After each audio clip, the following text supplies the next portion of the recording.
What's going on, everybody? When the games are live, so are we. Welcome to Live Lines here on the Sports Keg YouTube channel. I'm your host, Dane Martinez, the spitting statistician.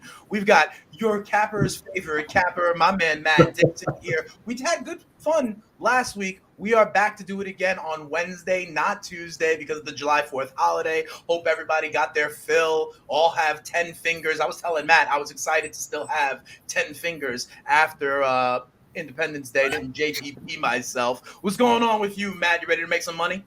What up, Dane? How you feeling? I'm glad you got 10 fingers and 10 toes. You know what I did? What's that? I slept. I like that. I like that. No better way to celebrate America than with a nap. You know what I'm saying? But you know what happens when you go to bed early on the 4th of July? What's that? You hear fucking fireworks until 3 in the morning. Yeah, you get woken up by the fireworks. Absolutely. Babies, dogs, they all hate fireworks. I happen to love them. And let me ask you, though, Matt, what Puerto Rican from the Bronx do you know that doesn't like fireworks? Come on, man. It's like my national pastime. So we're over and done with that. And now let's get a little bit of cash. Looking at the board, I think there are already some interesting things here. First of all, remember how last week we talked about when a team has a huge lead, do we bet that comeback? The Oakland A's, for goodness sakes, are up 9-0 on Detroit. Okay, and we know they have that horrible bullpen. They're hanging Detroit plus 8.5. It is in the 8th inning, so they would only have 6 outs to do it. But maybe they can get just one run off that piss poor bullpen in Oakland. That's interesting to me. Cards and Marlins are tied at 6. We got 12 runs in this game already in 6 innings. They're hanging, I believe, 17.5. And then on the other end of the spectrum, there's the game's in the 5th inning in the Bronx. Yanks up 1-0. It was zip going into this inning. I think Donaldson went yard, and they're hanging a low total there of 4.5. Those are some of the things going on my universe that I see. I also think the Rays on the comeback trail, potentially against Philadelphia, is interesting. They are down by 2, getting 4-1 on the Rays. The Rays at home down by 2 runs. You know, they can score runs in bunches. Yeah. Those are some things that are on my radar right now. Haven't hit anything just yet. Wanted to get your thoughts. And remember, any of the plays we do make, we'll put on the scroll in the bottom. What do you see there, Matt? Anything you like? Well, first off, to recap last week, we were up over a unit last week. I went and rewatched. Yeah. And so we're profitable for first time out. So not a bad start. Yeah. So next thing is, let's try to get on these Tigers. Okay. Yeah, 100%. You know, number one, Oakland's bullpen's terrible. Right. Number 2, you know they're going to be coming in just throwing strikes, grooving it. If they start walking people, that'll piss the manager off faster than anything. So what can we do? Do you have them pulled up? Yeah, I got them. Listen, I got them right now. And here's even the more interesting part. Okay, right now, because the A's got the leadoff man on in the top of the 8th, okay, the A's are up 9-0. We can get now Detroit plus 9.5 runs. So nothing even else has to happen. Let's do it. Full unit, 100%. I'm doing it right now. Before I put it on, it's locked right now. As soon as it comes back up, I'm gonna do it. Maybe. You know why? We got to hold off now. They just got a hit. Oh, it's first and third. So maybe we got saved on that. Well, but there is 1 out, and what can we get it at? Can we get 10? It's locked right now. So when it pops back up, we'll see what they give me. They give me plus 9.5, but plus 158, which is interesting because then I get a ground ball double play. Right, ground ball double play. We're out of it. You want to do it?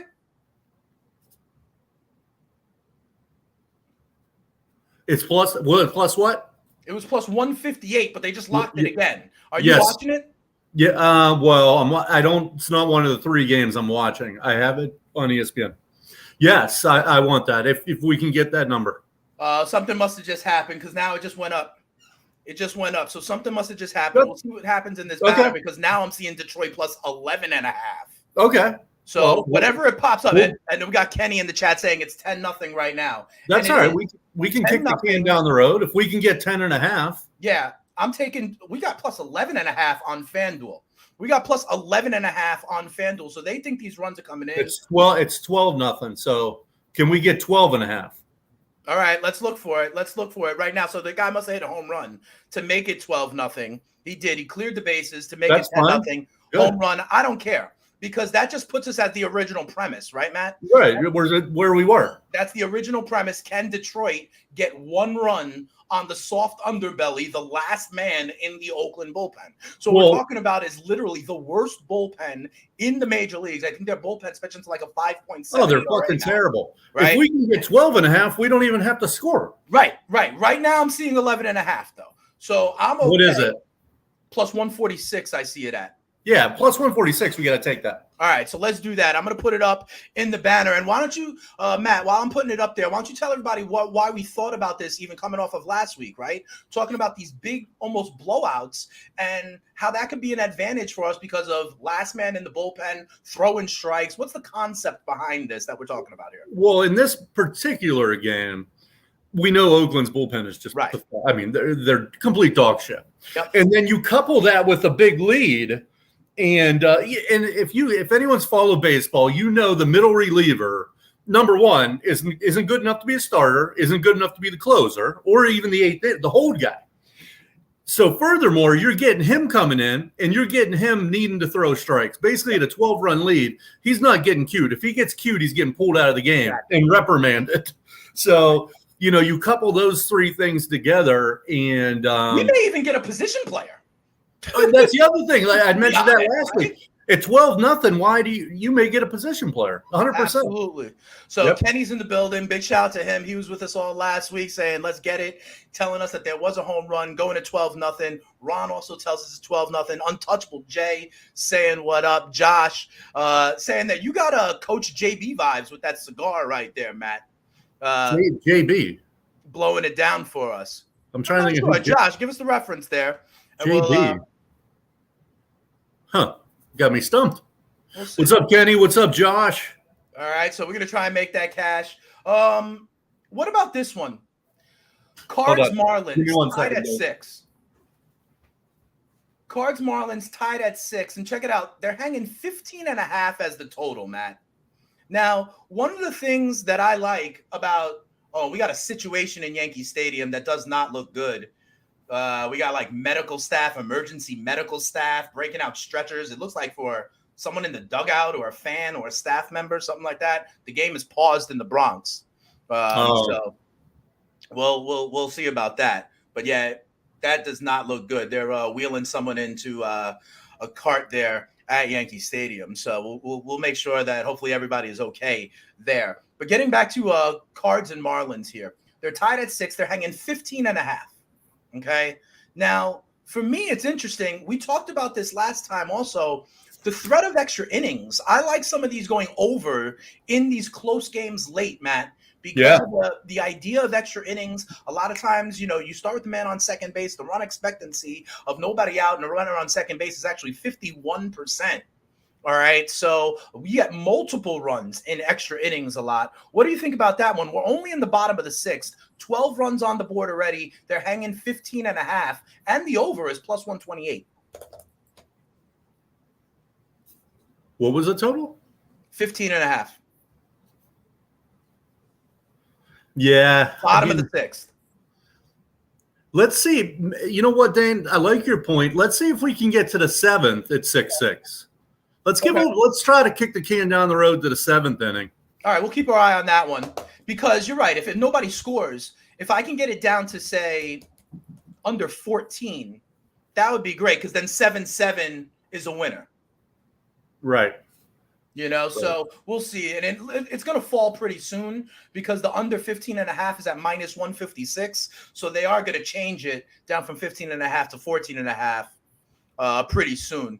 Kenny in the chat tells us, yep, that's what it was. It was someone in the camera well. I couldn't tell if it was like a fan, a staff member, but someone in the camera well got nailed by a throw.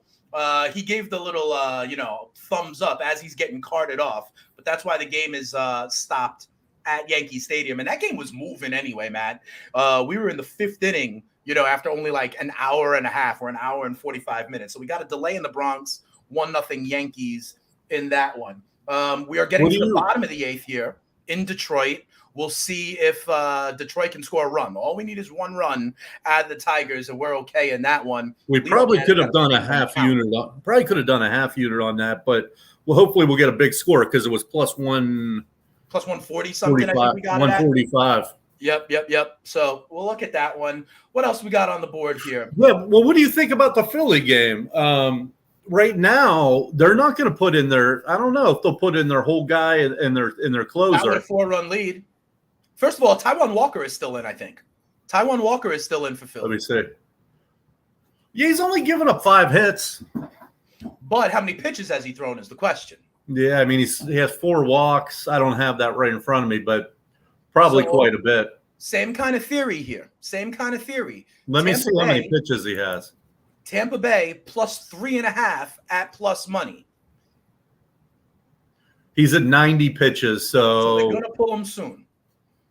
This will probably be it. At home, they've still got 9 outs left. They got 3 at-bats left. You can get them now at even money plus the 3.5 runs. Shit, we can't get plus money?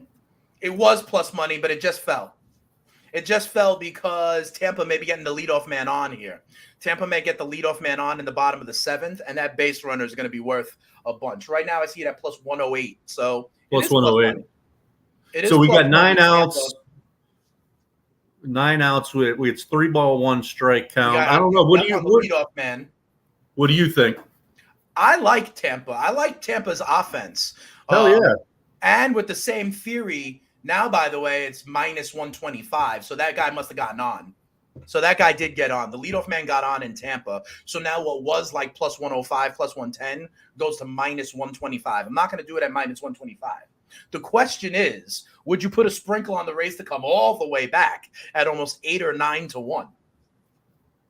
No. Okay. I feel like we're not getting the right enough juice on that. I think that should be. So how many times out of 10 do they come back 8 to 4 in the bottom of the 7th? 1, 2. So you should be getting plus 200, plus 300. Right. That's not the case right now. And by the way, the plus 3.5 also just zoomed up because we got a double play ball here. The next guy grounded into a double play. So now there's 2 outs in the bottom of the 7th. So we're not going to touch that one right now. Well, can we get big plus money? Oh, yeah, for sure. They locked the money line. Not the money line. Now up to plus 176. Nobody on, 2 out. What about plus 3.5? It is plus 3.5. That's what I'm saying. But I'm saying, is that at plus money? Yes. That's the one that's at like plus 165, plus 170 right now. What do you think about that? No, I wouldn't, because now this inning, we got 2 outs in this inning. So to me, they're not going to score in the 7th. What I'm watching, though, and we got good news for people, we got men on first and second for the Tigers, nobody out in the bottom of the 8th. Okay? Nobody out in the bottom of the 8th. 2 men on here. The unfortunate part, though, Matt, is like they're not playing to lose by only 11, right? So they're not going to sacrifice the guys over, in this spot. I'm over here like bunt them over so we can get that run. But that's not going to happen because they're down by 12. So we'll keep an eye out on that. But that looks like a good bottom of the 8th for us early on here with the Detroit Tigers. Miami scored again, so we're not going to get that total coming down at all. You wanted to kick the can down the road on Marlins Cards, but the Marlins scored in the bottom of the 6th. That made it 7-6. Right. And now that 15.5 is up to 16.5. So that number's gone. We were hoping to get it a little bit lower. That's not happening right now. 1-0 Yankees. They're going to get back to action there. That takes the juice out of a stadium. You know what I mean? Like a medical emergency. I've seen that in like March Madness. Remember that March Madness when like the ref had like a seizure or a heart attack or something? Yeah. It really just takes all the juice out of the building. So that's something to keep an eye on there as the Yankees actually just now go up 2-0 on that one. This is a big at bat here for the Tigers. For our Tigers? Yeah, it's a big at bat. Is it Miggy that's up? No, Rogers, catcher. Okay. Was it Jason Rogers? I think his name is, right? Yeah. So, right, because Miggy made out. So we have 1 out. Yeah, we just need 1 knock here to get us our cushion back. What, you're saying Miggy made an out? I still got no outs. I got 1 out. Fuck, really? Yeah, I got one out, men on first and second. So your boy Rogers must have made it out because I got Miggy up now. And the Marlins scored again. See, Matt, that's the danger of kicking the can down the road. I wanted to hit the over 15.5 when we had it, and now we got 14 on the board. Hey, definitely do it. These things happen. Yeah, if you like it, definitely fire. These things happen, though. That's okay. I'm looking at this. We're looking at the bottom of the 8th here in Detroit. That's an interesting one. 2 games we haven't talked about yet at all. The Braves up again, and they score early, Matt. They consistently score early, like that Acuna, Olsen, Albies early on. They are scoring, and they're up again today, 5-0 in Cleveland. That game in the bottom of the 5th, but I'm not touching Cleveland because, to be honest, I think Atlanta is too tough right now. So I'm not touching that game. If anything, it might be that Atlanta piles on and making them cover a run line. But we made the point last week that Cleveland Guardians bullpen is very good. If you were with us last week, we were back in Cleveland, and they scored late. I believe it was on Kansas City last week, and that's what got us. That got us home. We also have the Minnesota Twins. They're up 3-0. They're up 3-0. That game in the 4th. I don't really like anything in this game. As we know, Kansas City has a really bad bullpen. Could the Twins pile on? I guess they could, but I don't really like these AL Central teams, Matt. You can't get any kind of read on these AL Central teams. Every year, I feel it's the same way. Yeah, they're the sacrificial lamb to the Yankees in the first round of the playoffs. They have been for a long time, right? It's like Cleveland is the best team in that division every year, and you just don't know how. You're like, how is this team good every year? Right, but they could do that by going like 2 games over 500. That could be enough. Right, yeah. I checked the other day, and I think the Twins were in first place, and they were literally a game under 500. Yeah. It makes me think, to be honest, if you wanted to plant the flag on a team you think could win that division, you could get a team in the dance in the playoffs at a big number. Because they will be heavy underdogs wherever they go in the playoffs. But that would require actually having faith in a Detroit double we get out of Kenny. Kenny in the chat tells us a Detroit double. Let's go. Yes. That's 12-1 Oakland. And Rocky now on 2nd and 3rd with 1 out. So, listen. Okay, that's why you come on into the Keg YouTube channel. That's why you get down with us on live lines. We've only been on air for 15 minutes, and we're giving something, again, it's not over yet, clearly, but we look for those opportunities. We see something, we say something. Hopefully they get even more now, because 2nd and 3rd, only 1 out. Even a sack fly, a ground ball, something like that gets us to within 10, and we're holding plus 11.5. So we'll see what happens there. That Detroit double was big time. Yeah, and everyone in the chat who's followed me knows I 2 simple rules I always have: bet against bad teams, bet for good teams. That's right. And in baseball, ride streaks. That's right. Oh, yes. Oakland, great job for them today, 12-1. But we're still going to make money on them sucking. That's right. And I love what you said also about the streaks. Right, you bet with streaks because you bet with 100%. Streaks you're winning. You're only going to lose once if you bet with a streak. So there's that. Let's get this one more run in here. I would like that too from Detroit. We got short is up, men on 2nd and 3rd, 1 out in this one. Listen, I'll take a sack fly. If I can get 12-2, we'll feel good about that. So here's what I'm looking at. I'm looking at the latest bullpen stats, and not that we need to look at it because we know who's at the bottom. Well, so these are the teams to pick on tonight: Oakland, Kansas City, and Washington. Colorado as well. Colorado, yeah. To a certain extent. But Washington, KC, and Oakland are all above 5 on their ERAs. Yeah, I'm seeing that right now too. Colorado's right there, and then a big drop to like the LA bullpen at 4.5. And then the inverse of that, Matt, just to give people, these are the bullpens that we don't want to mess with, right? You got the Yankees at a 2.82 ERA. The Cleveland Guardians, who we talked about. These Atlanta Braves that we've been talking about. Those are your top 3 bullpens so far in the major league. So with that being said, let me ask it to you this way. Yankees are holding a 2-0 lead. Okay? Yankees are holding a 2-0 lead. And we're about to get into the bullpen in the Bronx. Now, the Orioles have men on first and third, but one out. So the same kind of thing. If the Yankees get a double play ball, they're out of the inning. And right now, what I see, at least on FanDuel, what they're offering is the Yankees -1.5. They have the 2-run lead right now, Matt, but Baltimore has runners on first and third. You know what I mean? So you get the 1.5. If they get out of this inning, you're holding -1.5 with a 2-run lead and the best bullpen in the majors going the rest of the way. And right now, and 4 at bats. You still have 4 at bats. What's up? Yeah, and you still have 4 at bats from the Yankees. Yes. And right now, they got a kid who's making his major league debut at the plate. Lefty on lefty. I think that's interesting. I'll let you decide that one because I wouldn't have a problem either way. I like it because I think we can get the kid to go into a double play. And even if not, I still got 2 more at-bats from the Yankees. So I like the Yankees up by 2, laying a 1.5 at plus money. I'm cool with that. Strength of the bullpen, and I still got, more chances for the Yankees to hit bombs anyway. Well, so you got 4. You got 4 more at-bats. You have bottom of 6, bottom of 7, bottom of 8, bottom of 9. If we need, we won't need the bottom of the 9th. Well, hopefully not. But if we need it, right, we could use it. Right. I'm putting it in. What was the juice? I got it at plus 105. Yep. We're giving a lot of in the first 2 shows. We're giving a lot of plus money. That's how we do it.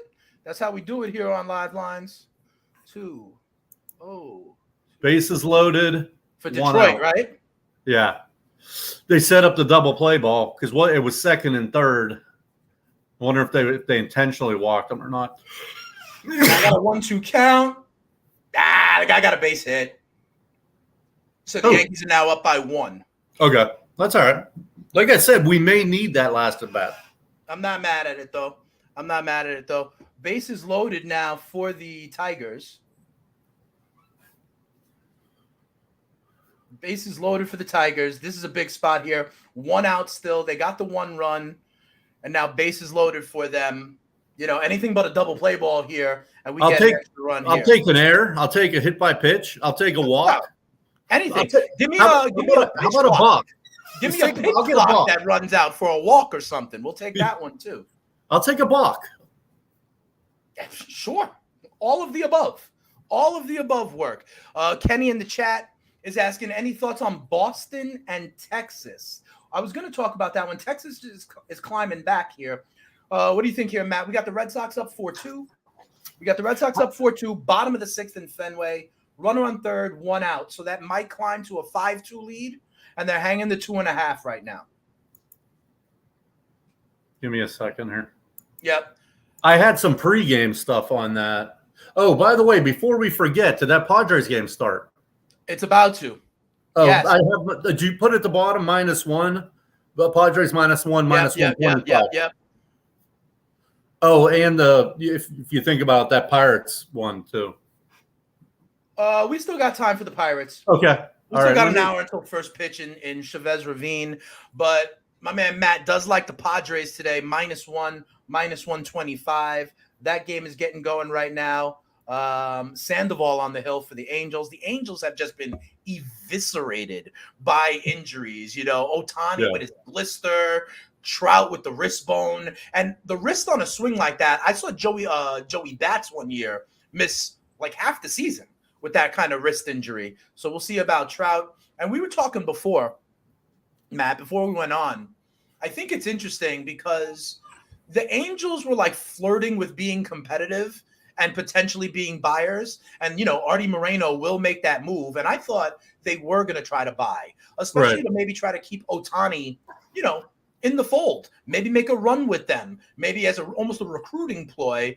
But I now expect the Angels to nosedive. If you're Anaheim, what do you do with Ohtani? Because you're not going to re-sign him. Do you? It's so crazy to even say out loud. Do you sell the best player in Major League Baseball to try to get prospects and hit the reset button because he's going to walk? Yeah, I mean, under no scenario you just get nothing for him. I mean, that's so either you're gonna try to sign him or you're gonna try. You just can't let him walk for nothing.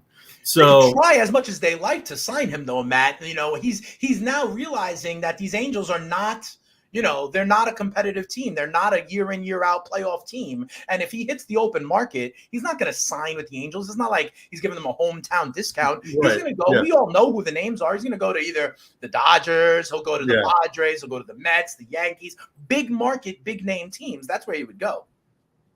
Do you think he is like that, or do you think he's like Giannis, where Giannis kind of likes being low key up there in Milwaukee? That's fair.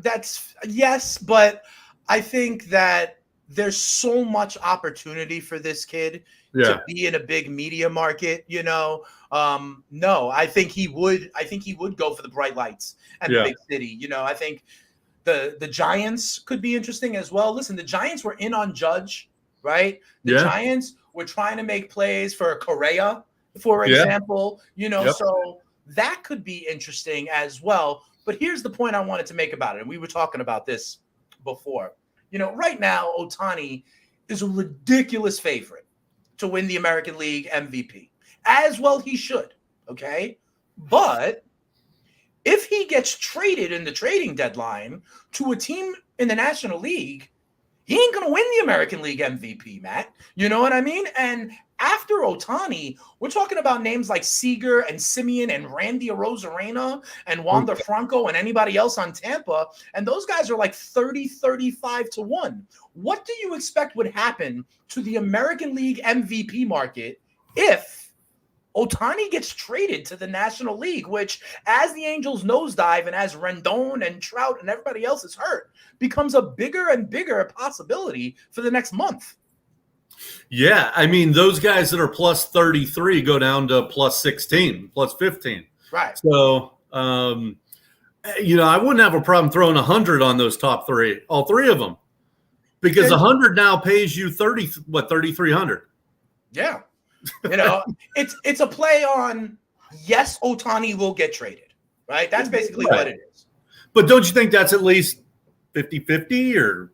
I think with every Angels loss, it becomes a bigger and bigger potential. And speaking of bigger Angels loss, the Padres have the bases loaded, two outs, Jake Cronenworth up, 2 outs, bases loaded, big spot early on for Padres bettors, like your capper's favorite capper. And they did just score. Padres take a 1-0 lead in the bottom of the first. And by the way, the Tigers score again. So the Detroit Tigers get to 12-2 in the bottom of the 8th. I think the inning is now over, but we're holding Detroit plus 11.5. They're down by 10.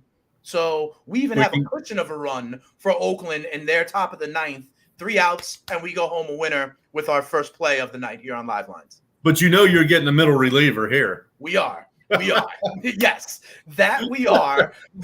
And to your point, it's basically the same analysis as before, right? We're getting the worst arm in the Detroit bullpen. Yeah. We may get a position player for Detroit. This guy is only going to be throwing strikes because they want to get out of Dodge as quickly as possible. So we'll see what happens. So that extra run helped. That extra run helped us a lot. I think that extra run helped. Yes. The 12-2 is far better than 12-1. And listen, people aren't thinking about this at, you see a 10-0 game, right? You're like, oh, that one's gone. But we find value here, even in the blowouts on Live Lines. Miami and St. Louis, they have not stopped scoring, Matt. 8-7 Miami. So they're at 15 here now. 16.5 is, 16.5 is the live total. 8-7 in the bottom of the 7th here. If St. Louis gets one more run to tie it at 8, we're winners. Because it definitely goes over 16 at that point. But the over 16.5 right now is heavily juiced, minus 164. That's a level of juice we don't play with much here. What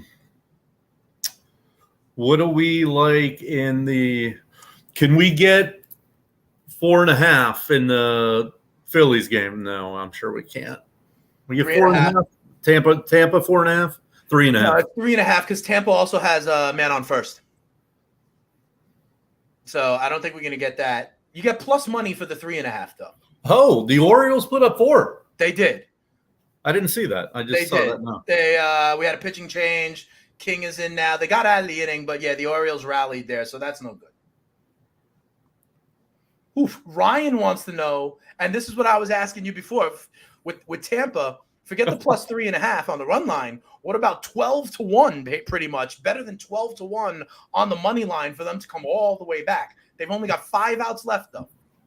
I mean, here obviously there's value there, but you have to be ready to not win that bet.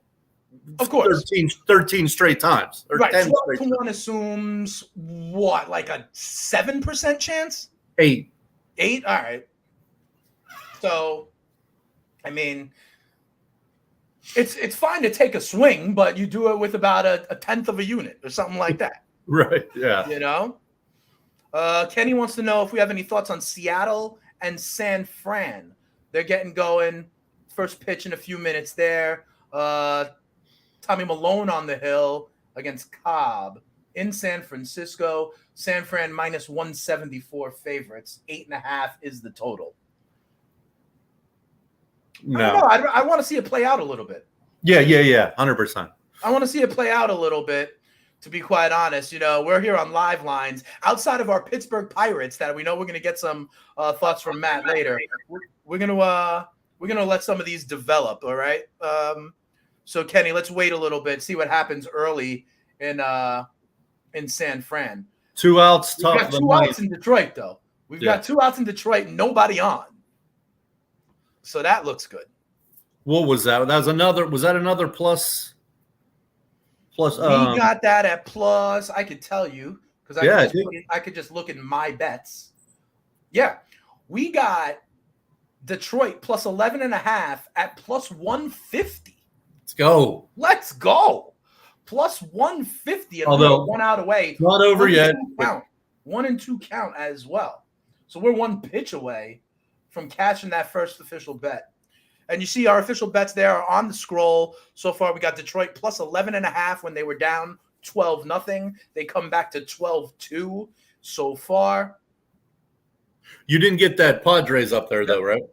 The Padres I had as a banner. I did it this way. I'm doing only the live bets on the scroll. Okay. And I got saved, Matt, because my the Yankees one that I was going to hit, they locked it on me. It was suspended. So I tried to get it in. And I couldn't. So sometimes that'll save you.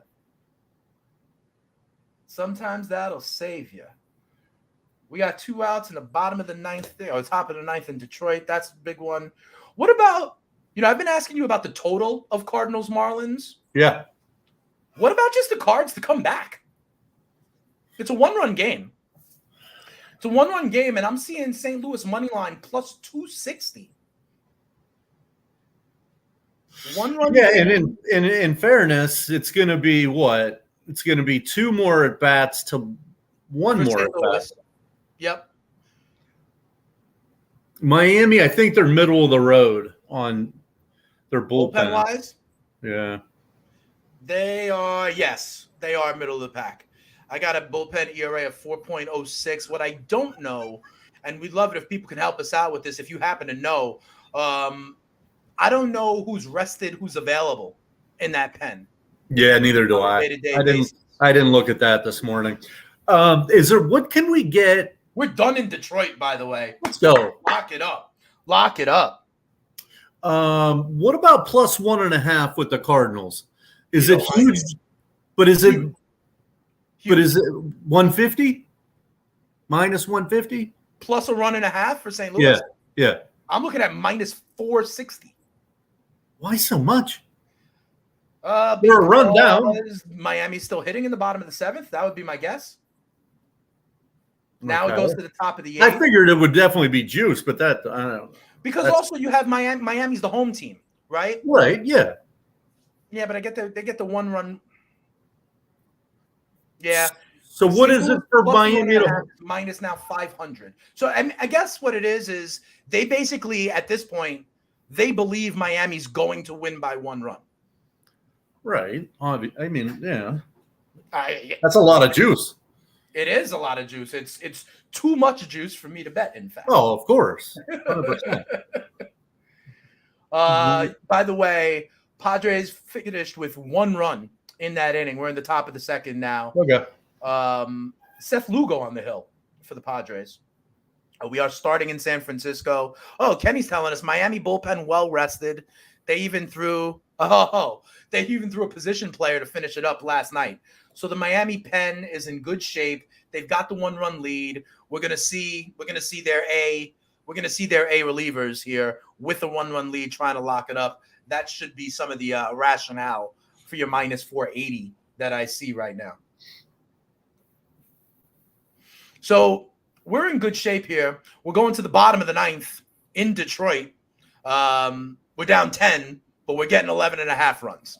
So the only way we lose this, Matt. No, we're good. Yeah. Is if Detroit scores 10 runs to tie it up. Yeah, tie it. And then Oakland scores 12 runs in extra innings. That's the only way that one's not going to go for us. So we look good in that one, clearly.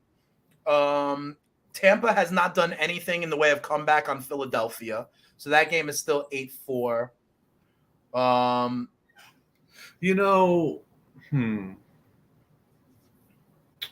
was going to say Milwaukee's pen isn't what it used to be. Well, that's early. That game's early. That's still very early. 1-1. I got that in the bottom of the 3rd in Milwaukee. I think the Cubs lineup is sneaky good. If you think the Cubs lineup is sneaky good, we got a 1-1 tie. Let me ask you about the total. The total started at 8.5 in this game. It's fallen to 7.5. Over 7.5 is plus 114 right now in that game. It's very early, 1-1 in the bottom of the 3rd. It looks like Justin Steele on the mound. Yes. For the Cubbies, yes. He's been good. He has. Remember, I played the wind in Wrigley coming in to the to an under last week. That came home for us. I'm looking. Nothing's jumping off. Yeah. Oh, Angels have scored a run in the top of the 2nd to tie it up with the Fathers. And they've got men on 1st and 2nd, but with 2 outs. I think really what we have here is we have 2 4-2 games that are late. Baltimore's now up 4-2 on the Yankees, that in the 7th. And the Bo Sox are up 4-2 on Texas, that game also in the 7th. Those are the games that are close, along with St. Louis, Miami, that we've been talking about.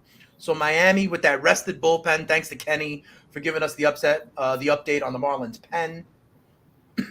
We got Miami up by 1, that game in the 8th, and then we got 2 4-2 games. Let me ask it to you this way, Matt. More likely to come back. The Yankees at home down 4-2. They're plus 320 on the money line. The Texas Rangers on the road at Fenway, down by 2 runs as well. They're around 5 or 6-1. That just locked. So we'll see if what happened in Fenway. And they're both in the top of the 7th. They're both in the 7th. They're both in the 7th. Texas to come back is 6.5 to 1 plus 650. Well, I mean, the Orioles have a better bullpen, but by quite a bit. So I would think that the Orioles have a better chance of holding it than Boston does. And that's interesting. Yes. And the odds would reflect that, right? Because the Yankees are plus 350 on the money line to come back. Texas is plus. Actually, it's the opposite. If you say the Orioles' pen is better, yeah, the Yankees would have longer odds, but they don't. They're plus 340. Texas is plus 660 to come back. That's not bad. That is not bad. Leadoff man in the bottom of the 7th, though. Well, what can we get for run line for Texas? We can get 2.5. We're down by 2. We can get plus 2.5, but minus 140. That's because Bo Sox got the leadoff man on in the bottom of the 7th. So they could pile on. They could tack on here. That would be the issue. Getting the 2.5. In fact, the book thinks that Boston will tack on in this inning. That's why they're still hanging the 2.5 at such minus money. Atlanta just added another run as well.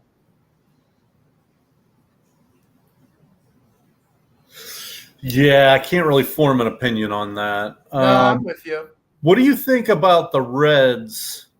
The Reds should maintain this lead. The Reds should maintain this lead, but I don't like the juice. So they're up by 4. They're giving me I could lay 3.5, which seems doable. Okay. That's minus 180. They just switched it to laying 4.5. That would be plus money. But then you need another run out of Cincy. And hope Washington doesn't score. Yeah. Right. So that I'm not into that. I'm not into that. I'm not into that either. Can we get the Braves at like even money on like minus 5.5? Or they're hanging minus 6.5 with a 6-run lead, and that's minus 120. By the way, it's already a win, but Detroit added another run in the bottom of the 9th. So that's now 12-3. And that just adds to the theory, right? Yeah. There's going to be the potential for runs, people, in these kind of games that are blowouts with bad bullpens. I don't think Detroit's going to come back all the way. But look, they got runs here, okay? Since we have come on, Detroit has scored 3 runs on what I call the rough underbelly of the Oakland bullpen, right? Yeah. So that potential is, in fact, there. Nice catch in right center field in the Bronx. But even if it's a good bullpen, you're going to get their worst. They still may give up runs because it's their middle relievers. And, Absolutely. No, so I agree. That's something that we should keep an eye on when we come on here on Live Lines for sure, all the time. I like that. I like that to be sure. We're going to the bottom of the 9th now in Tampa. They need 4 runs to tie. Ryan C. needs 5 runs to get that 12-1 live bet on the money line. Let's go. Tell us about. So we'll see. I don't even think they're going to get the 3. We saw 3.5 a bunch of times. We didn't fire away on that one though. Those 4-2 games are really where it is. Atlanta. If you think, I wouldn't bet Atlanta, and here's why. We talked about the strength of the Cleveland Guardians being that bullpen. It's not like we're going to see Class A in a 6-0 game, but we still have a good bullpen. So to your point about with the blowout, you're getting the worst reliever. I don't know that that's the case. Although they changed it just now to 5.5, but heavily juiced for the Braves to cover the 5.5, up 6-0, but that's minus 188. So I don't want to play with that. And they're almost done with the top of the 7th. So they're only going to have 7 outs. We will get the bottom of the 9th for the Guardians because they're down and at home. Ooh, double play for the Rangers. Interesting. Philly, who's in the chat, was in with us last week. What up, Philly? Says double play for the Rangers that it's down to plus 420. I see it at plus 460, but obviously it moves with every pitch. Do we think we can get a run out of Texas? Well, I mean, they got to be a top 2-3 offense, right? So Texas plus the 1.5, plus 130, down by 2. We're starting the top of the 8th with the middle of the order. Corey Seager leading off there. I mean, I could see them getting one more run, but then you have to hope Boston doesn't score. Right. Texas would have 2 at-bats. Boston likely only 1 because they are winning. That's it. That could go either way. You know, Philly brings up a good point here. What do you say here, Matt? We got 4-2 Boston. So Texas down by 2, plus 1.5 is plus 128 with their studs coming up here in the 8th. We're about to start off the top of the 8th. Corey Seager leading off. Plus again, what's an at-bat worth to them? It's worth at least a half a run. So I definitely see them getting, especially if the middle of the order's up. I can see them definitely scoring. You know what I mean? But we have to assume that we have to hope Boston doesn't score, though, in the bottom of the 8th. Yeah. I would need like plus 160. All right, I'm staring at plus 134. Right? I like the play. I just need more. I hear you. So Philly, good shit for bringing it up to us. We're a little hesitant. I could see them scoring a run. I could see them scoring 100%. But then again, we'll get all excited. We got the run we need, and then Boston will tack on in the bottom of the 8th. Yeah, I mean, Philly, I wouldn't be mad at you if you did it. Oh yeah, yeah. But you can hear the trepidation in our voices, right? So like respectful play, no one's gonna laugh you out of the room, but it looks like we're holding off on that one. And I would take it if I could get another 20 cents. Well, it's up to plus 142. Yeah, so I would need 130. It was 130. I would need 30 cents. I need to be 160 or 165. All right. No. Seager's still up. It's around plus 130, plus 140 changing. Big shout out to the Keg in the chat as well, saying great show tonight, boys. So far we're 1-0. So far we're 1-0 with the Detroit Tigers plus 11.5. Where else are you gonna go where we're gonna say our hit so far in the first hour was the Detroit Tigers plus 11.5 when they were down 12-0. I think the final of that game was 12-3. Ooh, okay. It's still the middle of the order here, Matt. Okay. Now, because Seager made an out, now the run line for Texas getting the 1.5 is plus 190. But you have one out, nobody on. We have the number 2 guy in the MVP race just made an out. The number 2 guy in the MVP race. My guy that I'm telling you, I wouldn't be mad at sprinkling some of these Texas Rangers as a speculative play for Ohtani getting traded to the National League in the next month. All right. Philly says he's staying off of it, that he respects our opinion. It's now 2-1. That's what I was going to say. It's zooming up. It's plus 230 now. But this is because Lowe, who's up now, has like an 0-2 count on him. So they're struggling. I'll wait. And if I can get 200 with 2 outs, I may do that. It's plus 230 right now. Yeah, but that's with 1 out. I'm saying with 2, if I can still get 200, maybe. With 2 outs, if I can still get 200, maybe I would. You would get – the juice would go up more, though, with 2 outs. You'd get even more. Yeah. Sorry, I was looking. No problem. You do have the 2 outs, by the way. And what is it now? 235. Well, that's what I was – yeah, okay. Aroldis Garcia. But now you only got 4 outs. And my problem – now you need 3-1. It's at 235. My problem with this, and you brought it up, is the idea of Boston scoring in the bottom of the 8th. Which is there's a 50-50 chance? 40% chance that they score? I mean, Yeah, I would put it at slightly less, but yes. But no, I'm not touching it. We're staying off that one, Philly. But thanks for putting them out there. And to be honest, Ryan and Kenny and Philly, everybody out there, that's the beauty of this show. We want to see you in the chat, saying, "Hey, what about this? What about this?" And we're here talking it through. That's the beauty of what we're doing here. We're talking it through. We see what we like. Okay, now you got a man on. So it falls to 2-1. See, I don't like that.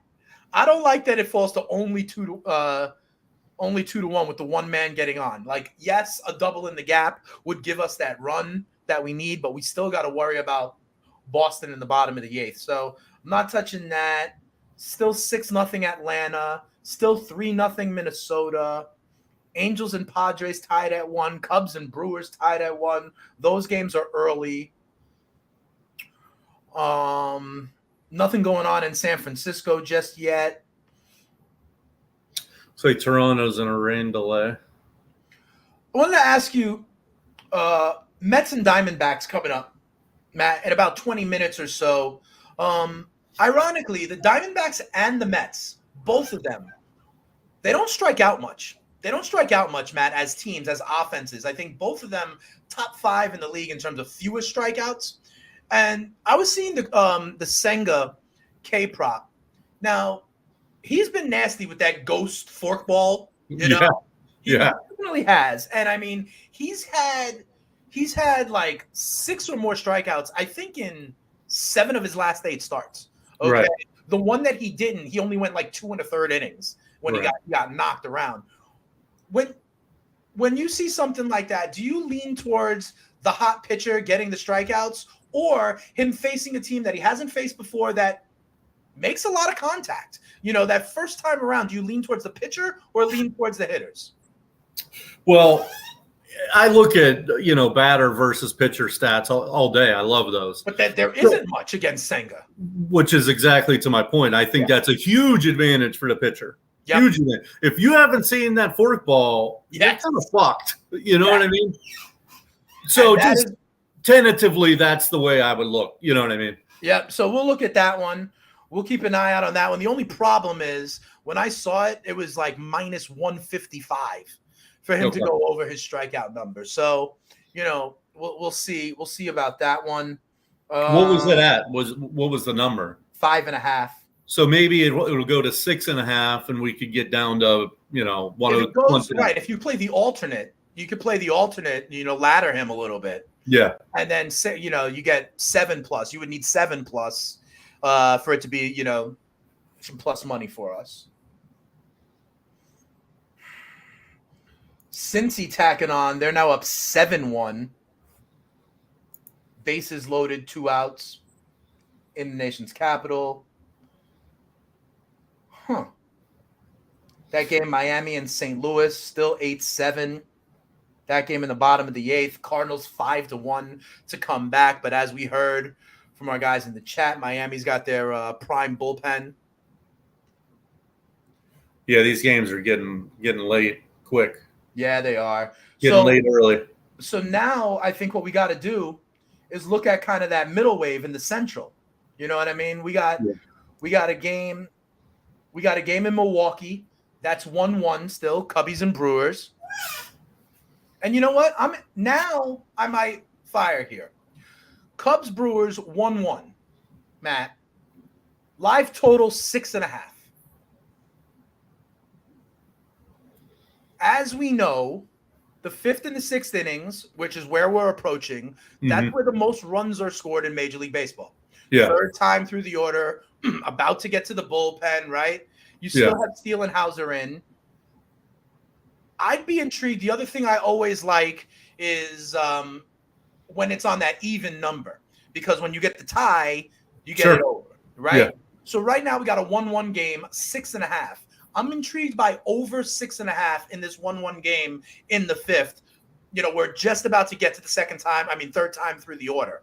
So I wouldn't be surprised if there's 2 runs on the board right now. I wouldn't be surprised we blink in a half hour and there's 4 or 5 runs on the board. You know what I mean, Matt? Yeah, I don't have a problem with that at all, as long as the juice isn't killing us, I saw it like 114 each way. Yeah, that's fine. I don't have a problem with that. I mean, we got all the 5th, 6th. Someone just got on. Oh, and now it's minus 130. The over. Yeah, we spoke too soon, or we spoke too late, actually. We got to be more decisive sometimes. Yeah, no, we were about to get on that. We were about to get on that over, but I'm not going to do it. I liked it at minus 114 on both sides. I like it less at minus 130. Angels just scored to take a 2-1 lead here. I mean, for 15 cents, it only costs us 15 cents to get the leadoff runner on.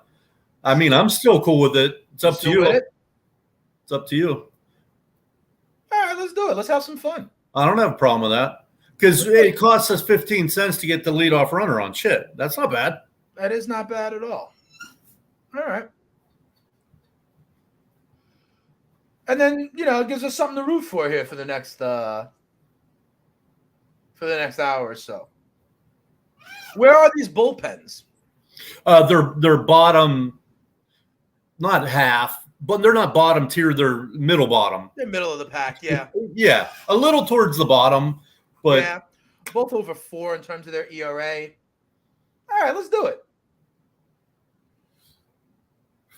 So the Angels scored. With their lineup today is complete dog shit. It is. It's horrible. Blunt guts trash, as I like to say.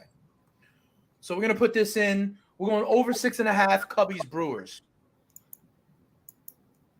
Let me get this guy going here for us. Let's take this down.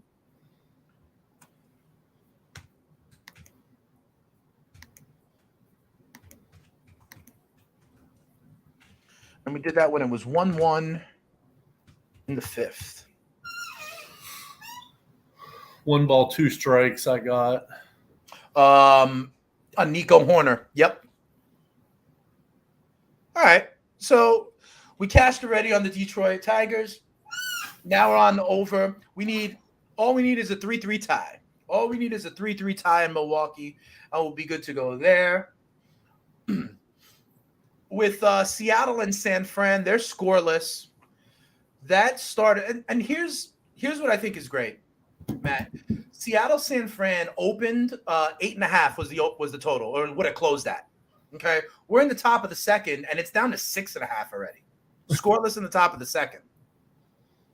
Now it's back up to 7.5 because man got on. I got to tell you though, I don't know how big of a hockey bettor you are, Matt, but that happens even more in the NHL. They hang 5.5 as a total for a game. 3 minutes go by in the first period, and it's down to 5 on the number, or it's down. Oh, really? One shift happens, 3 or 4 minutes, and they, totals in the NHL are absolutely crazy in that way. So we're looking to see. We still just got the man. We just got the leadoff man on. Now we have one out. We have one out in Milwaukee. So had we waited now, because now the over is minus 106. And the under is what's juiced. But that's all right. We're going to get runs in Milwaukee. They're about to get going in Arizona in 10 minutes. Henry versus Senga and that ghost forkball of his. They're about to get going in Chicago. Berrios versus Lynn in that one. Berrios has turned it around a little bit. He was real bad at the beginning of the year. Yeah. He's had a few good starts. They brought Manoah. They're going to bring Manoah back up, Matt. They're bringing Manoah back up. I think he's making a start on Friday for Toronto. He got crushed in like rookie ball. I mean, if you're a professional athlete, don't be in the same shape as me. You know what I mean? Well, like baseball would be the sport you could do it, though. That's a good point. Like, if you're his coach, like, come on, dude, you got to get in shape. And I'm not saying that may not affect how he's pitching, but he was such he talked so much shit though. I know he had that good year last year in the All-Star game. He's talking smack. Yeah. So, to me, it's like he has it coming. You know what I mean? So I'm not shedding a tear for Alek Manoah. I'll tell you that right now. Yeah, has a very punchable face. Exactly. It's so punchable. Is it worse? Is it worse than Lance Lynn? That's a good question. But now, check this out. In Milwaukee, the over 6.5 is now minus 160. So something happened over there. Okay. Something good happened. Looks like we have a double. Men on first and third now. He didn't score. One out. Come on. First and third with one out. And this is my point. I like betting these totals right as we get into the 5th and 6th inning. Right. This is when they start to get to the pitcher. All right. So I wonder, Dane, like if we maybe should have looked at, will there be a run scored this inning? Oh, and they do that for all. Yeah. Yeah, that's it. I'm sure it was juiced, but it probably was. Or to be honest, let me ask you this, because you can get them going into the game. You can always bet, like, will there be a run in the 5th inning? Yep. Will there be a run in the 6th inning? Yep. And I like to bet that sometimes. And you see, they juice it so much more than, say, the 2nd inning. Because of course. It's the exact theory that we're talking about. So now we got Ian Happ. I'm watching the game now. Ian Happ, men on first and third with one out. And look, Hauser's thrown 94 pitches at this point, Matt. They just had a mound visit, and they're leaving them in to face Happ. And their bullpen isn't like their bullpen used to be. Exactly. Right. There's no Hader. Yep. And Williams is a stud and all, but he is, but we're not going to see him for a long time. Not a long time. We're not going to see him for a long time. 0-1 count on Happ. Men on first and third. My man goes shopping to the gap right here. We look good on our total. In the Bronx, the Yankees are still down 4-2. Good thing that got locked and suspended before I could actually click submit. Oh, we got a wild. Oh, what a stop. What a stop by the catcher on that pitch. Hauser threw a ball about 48 feet. Wow. I thought it was way to the backstop. That's a great stop by the catcher there. I guess it's Contreras probably behind the plate there. Yeah, it's Contreras. I mean, that thing barely made the dirt. It almost bounced on grass, man. I'm telling you the truth. 50-foot curveball. Yeah, he yanked that one. These catchers, these major league catchers, are so good. They make stops that I'm like, how did he stop that? I know, it's crazy. It's crazy. We got a 1-2 count on Hap. I need this. I can't get a second out. I would like even a sac fly or something to get me a run here. Would be nice. So we'll see what happens here. Big pitch to Ian Happ. Hauser's thrown 97 pitches on this one. Happ is definitely a strikeout candidate. But he sure is. Just put the ball in play here. That's all we need. That's all we need. 2-2 count. Big spot if you went with us here on the over. 6.5 in Milwaukee.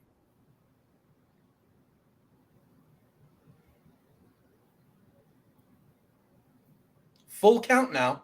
Okay. Full count now. And with all these rule changes, man, stolen bases are certainly up. Do you bet like stolen base props? No. I'd be interested to see like how that's changed. Yeah. How that market has changed, you know? Because guys are, running like crazy nowadays. Can we get the Guardians plus 6.5? Can we get the Guardians plus 6.5? We can. What is minus 194. Okay. Atlanta's got men on. Yeah, I see that. That's why, probably, right? Yeah. Yep. That stayed, by the way. We're in the top of the 9th now. 2 outs. The Rangers only have 1 out left to go. It's still 4-2 at Fenway. So Philly, good job staying off that. We're one out away from that finishing at 4-2. Want to see the end of this Ian Happ at bat, though. What are they doing? It's been 3-2. Is he fouling them off? He's fouled off a few pitches. Hauser now, he's going to throw his 102nd pitch of the night, though, to Ian Happ. This is it. So this may be it for him regardless. And Full count here on Happ. Oh, that's ball 4. Way high. Bases loaded. 1 out. Hauser's thrown 102. We're probably going to get a pitching change in Milwaukee. The phone is ringing. Let me ask you this. I have a few pet peeves. Okay, let's hear it. And this is one of them. In 2023, why is there still a freaking landline in the bullpen and in the dugout?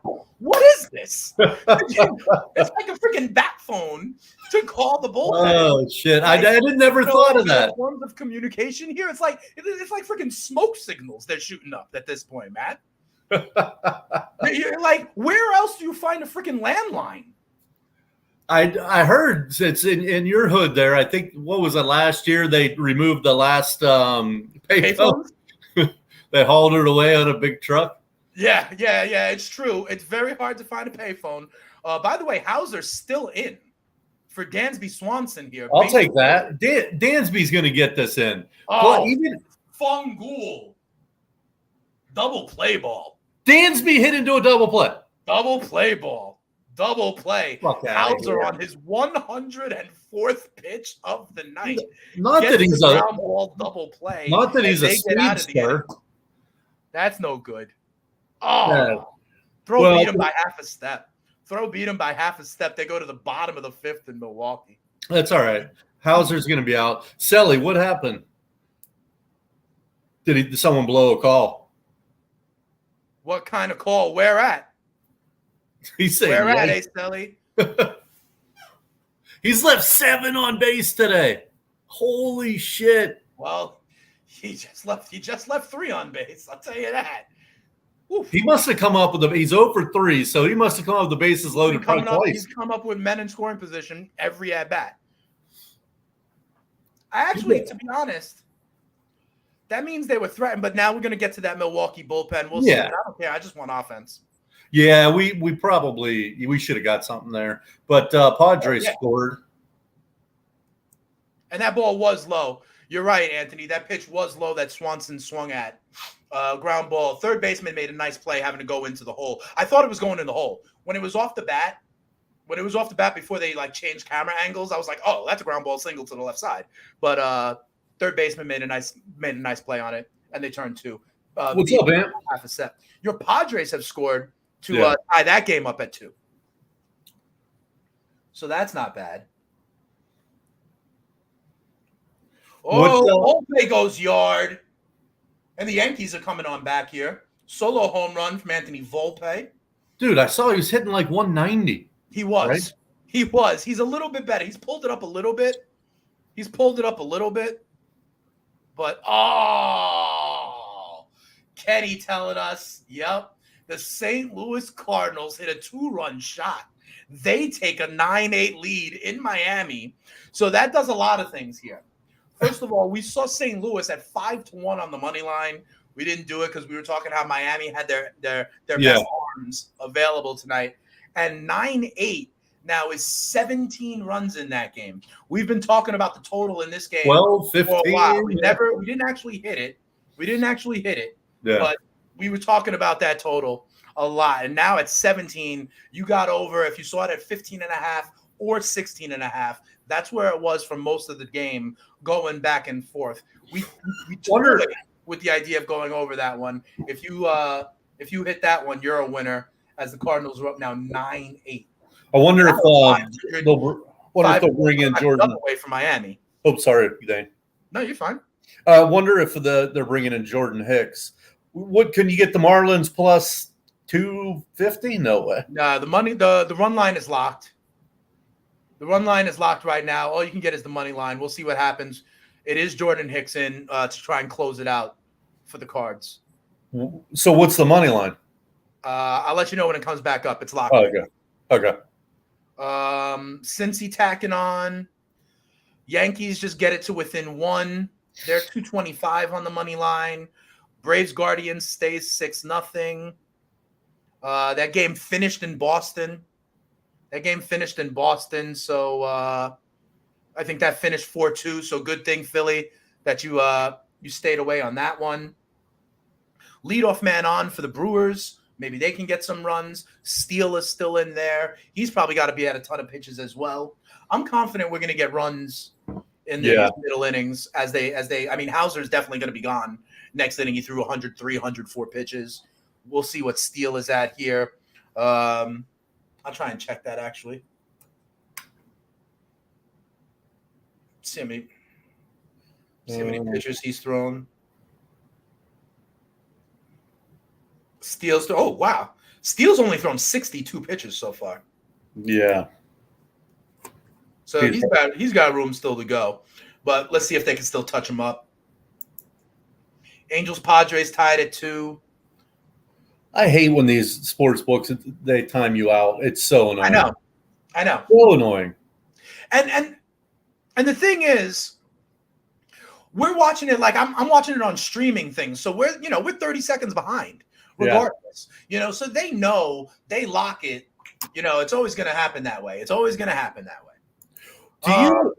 What do you think about this? And I don't know if you can do it. What's up? Like actually going to the game and betting. Yes. Do you think that gives you enough time to actually win that way? If you go to the game like with the intent and objective, right? Yeah. Like, I'm gonna have this open the whole time and I'm gonna try and like get ahead of it. Yeah. I do think it's possible. And to be honest, I think it's most possible in like tennis. Yes, I've heard that. Okay. Even like in soccer, kind of things, but they'll still lock it for you. If you see you can see like in soccer, you can see a penalty being called that may result in a penalty kick, and you might be able to get it before it locks. In tennis, you may be able to get it, because as those points are going on, as it becomes advantage after deuce, that kind of thing. Right. But tennis is also the most corrupt that there is. Right. Thing and stuff. Rizzo goes warning track power. First and second, 2 now I got out. First and second in Milwaukee.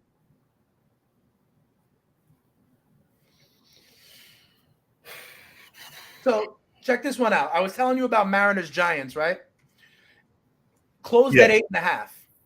We are now starting the top of the third. We're still scoreless. It's fallen to 5.5. I just think it's interesting how quickly it goes down, you know? Yeah. Arizona and the Mets are underway. So the only game that hasn't started yet are the Dodgers in Chavez Ravine hosting your Pittsburgh Pirates. And you like the Buccos in this one, right? I'll put it up. I do like this game. I studied it basically all day. And I'm going to take, it's another plus money spot. I'm going to take the Pirates plus 1.5. All right. Beto and Miller on the hill? Yeah. I mean, there's nothing scary about those two, but. No. Yeah. But, I mean, listen, the Dodgers are a walking infirmary these days. Kershaw to the IL. May is done. You know, let me ask you a broader question. I know we're here on the live lines and we're looking at, you know, what we see right now. But do you believe in Arizona in the NL West? I don't know. You know what I mean? Because I'm starting to, let's put it this way. The reason I am hesitant on the D-backs is because of the Dodgers that are there. You know, and you always think like, oh, the cream will rise to the top, right? Yeah. But the more and more I see the Dodgers getting banged up, maybe Arizona can win this division. I mean, think about it. Like, what was it, 2 years ago when the Giants were out in front of that division all year long? Yeah. The Dodgers were favored to win that division. And ultimately it was like 106 wins to 105 wins or whatever it was that year. I think that was 2 years ago, right? At no point in the season would I have thought the Giants were going to hold on and win that division. Right. You know, well, here's the other thing about the Dodgers. I mean, if they're in danger of not making it for whatever reason, they're going to go out and get Shohei Ohtani, which is why you need to get Corey Seager to win the American League. Yeah, they're going to go out and make sure they get the players to get there. Right. It's interesting, though. So, moderate belief in the Diamondbacks? Yeah, I can't put my finger on them. Yeah. I think they're overachieving a little bit. But sometimes, you know, when these kids come up, like Carroll, you know, sometimes they actually are that dude, you know? The Pirates have brought up 3 guys, and they're all balling. Yeah. I mean, Gallen, I think Gallen was pitching against Tampa last time we were on, and he was not doing well. Right. But he's still, you know, he's still a true ace. The Reds, Jesus. I don't believe in them either. Right now, they're a snapback, though. Fuck. Reds tack on. They're up 9-2. Not looking good. Milwaukee did go to the bullpen. It's the top of the 6th, though, and it's still 1-1. That total has fallen to 5.5. We have it at over 6.5, unfortunately. We'll see if we can get some runs in Milwaukee. We're tied at 2 in San Diego. No runs on the board in any of the late games just yet. But just so that we know, Matt is on the Pirates on the run line at plus money. Anything late? Atlanta got another one in the top. That's why we were looking for the 6.5 before. Atlanta did score again against the Guardians. Let me see how Justin Turner did. I had a big bet on him today. Did you? To do what? Runs, hits, RBIs. Oh, okay. Miami threatening in the bottom of the 9th. Men on 1st and 2nd. Remember, they were up in this game the whole way. Then St. Louis came back with a 2-run shot to take that 9-8 lead. Now Miami threatening to come on back with men on 1st and 2nd. Oh, yeah. He flew over. 2 hits, 2 RBIs, and 1 run. Philly. Oh, so that's good. He went over for you? Nice. Yeah. We got Philly in the chat that Jordan Hicks threw 4 straight balls. Shocker. Yeah, right. So there are times where the man throws at like 102 miles an hour. You just don't know where it's going all the time. Well, that's what I was asking. I was trying to get on Miami, but the number just wasn't right. Yeah. You know. Let me tell you how I get on these runs, hits, and RBIs. Okay. I go. It's as easy as this, and it hits probably at least 55, 60%. I just go to the hitter pitcher matchups. Yeah. And I take the hitter that has the most at bats against the pitcher, and I take that's the it. longest track record. Yes. So whatever's hitter is seeing the pitcher the most.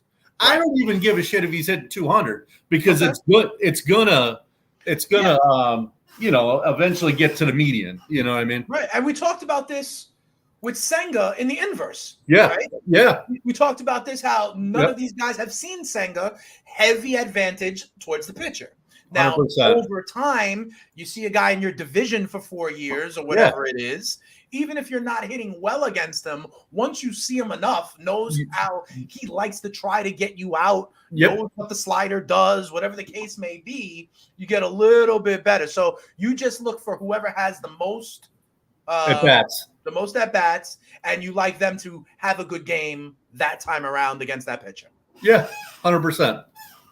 I like that. And actually, sometimes if they're not successful, that's actually gets you better number. You know, it'll be plus 130 instead of minus 110, or you know what I mean? Hicks just threw it over the first baseman's head. he's seriously, a Marlins win. We got Acel. Yeah, Marlins win on an easy ground ball. Hey, what do I say? Chuck Knobloch disease. Yeah. What do I say every time? 10-9. That's a final. Every time I say the same shit, bad teams find a way to lose. Yes. And St. Louis really shouldn't be a bad team, but they are this year. And they found a way to lose this game. And we were looking at this game. We never really committed, but we were looking at this game. It was a 10-9 final. So we came on here talking about over 15.5, 16.5. They get to 19. We saw St. Louis down 9-8 at 5-1. You might have hit that, but then Florida or Miami became like 5-1 when they were down 9-8 going into the bottom of the ninth, and they come back to win. Kenny says they were plus 460 to start the inning. So there you go. You could have basically had 4 or 5-1 on either side. That's the beauty of Major League Baseball. You know, and that's what you heard me say. I was like, I want Jordan Hicks to be in if I'm a Miami fan.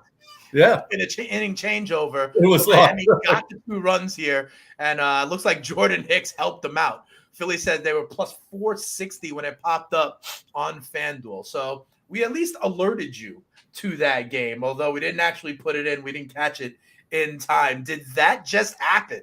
Says Ramon. Apparently it did. What's up, Ramon? Was the game. That was the game. Hopefully you guys were on it. We didn't see it, but Philly says it was plus 460. We were expressing concern with Jordan Hicks, especially after he walked that first guy with 4 straight balls and threw him over the head. We knew he was on a wild night, to be sure. Can we get no chance we can get Washington plus 7.5, right? 6.5. Yeah. It's 6.5, bottom of the 8th. They're down by 7. They do have the leadoff man on. I know. That's what I'm looking at. That's why. The 6.5 is minus 125. Yeah, I would like the Reds in that case. But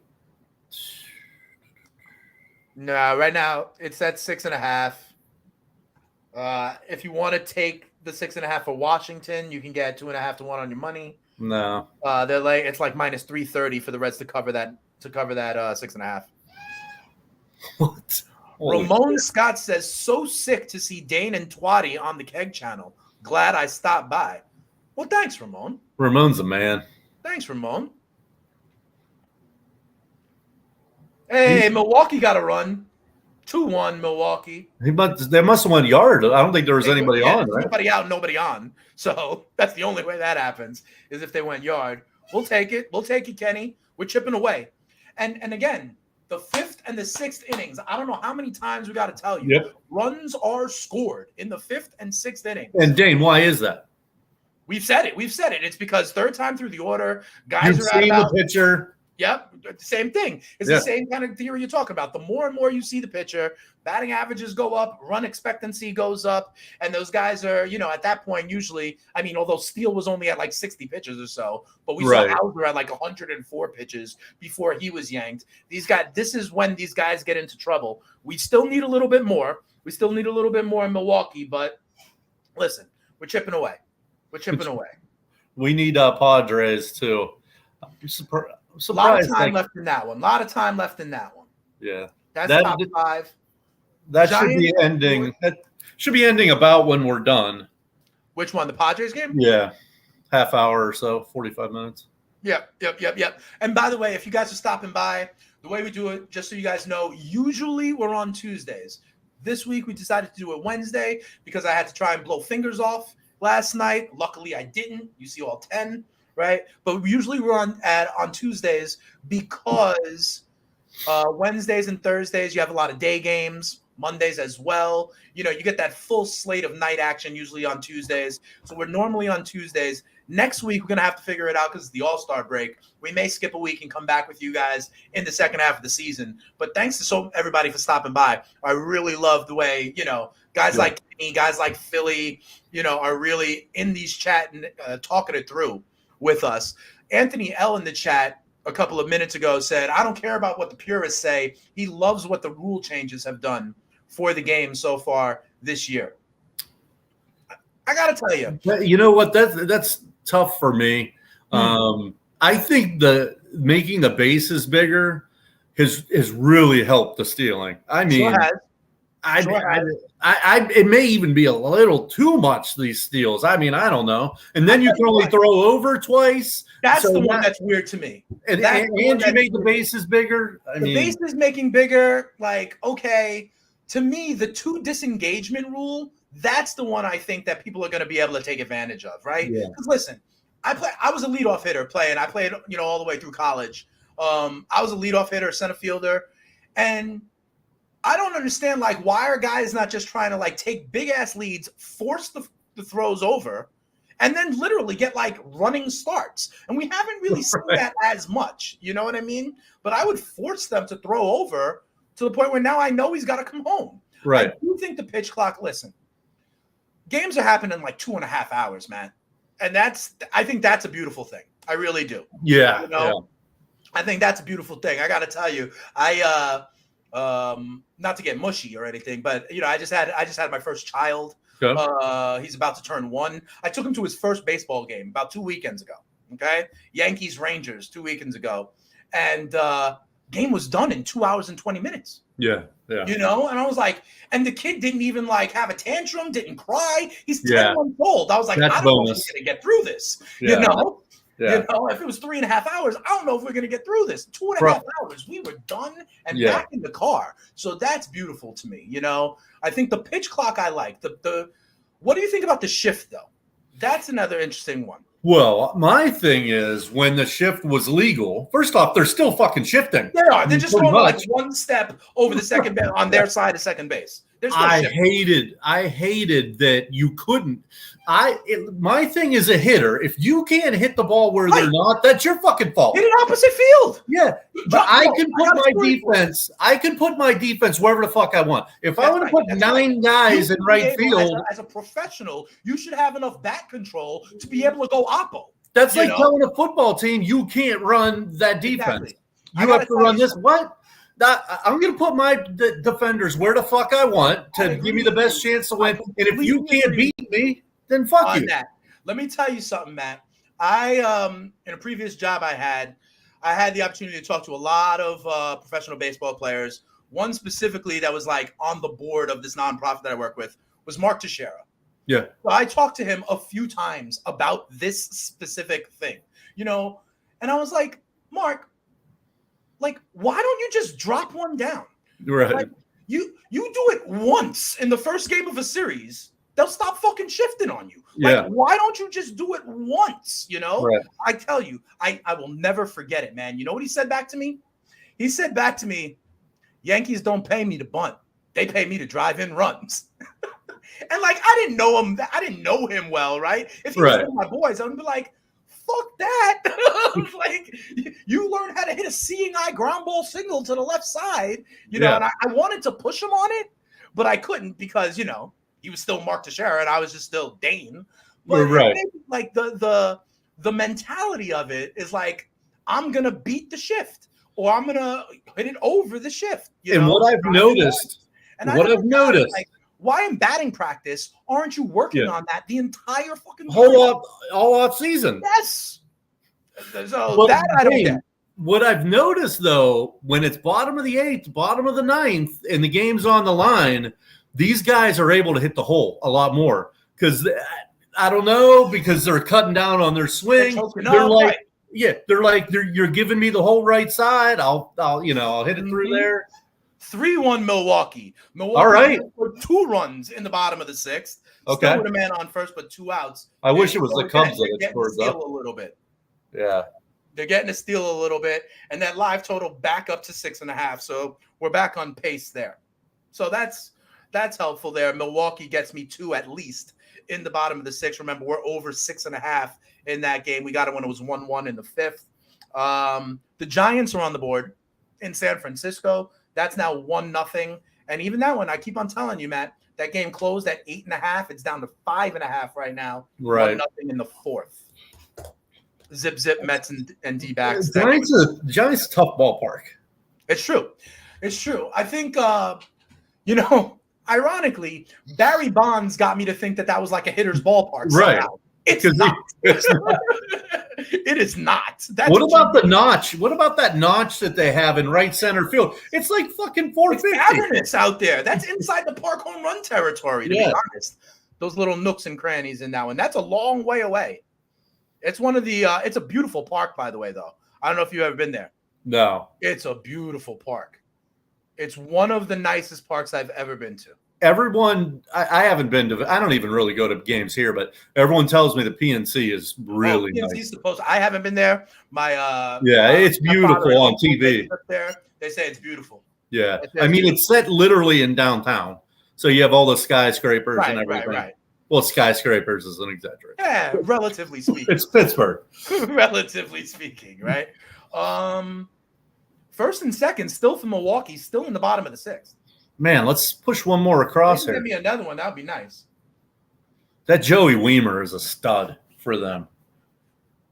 And by the way, your Dodgers and Pirates are about to get going. So I want to remind people, my guy Matt, who is the Pirates, the Pirate Whisperer over here. He's on the Pirates on the run line, +1.5 at plus money in this one. Miller going for the Dodgers. That does not scare us at all. No. So we're okay there. Looks like they got out of that inning. They're out of the 6th with 3-1 Milwaukee. But again, part of the reason I love those even totals at 6.5. Now Cubs tie it at any point now at 3. We're home free.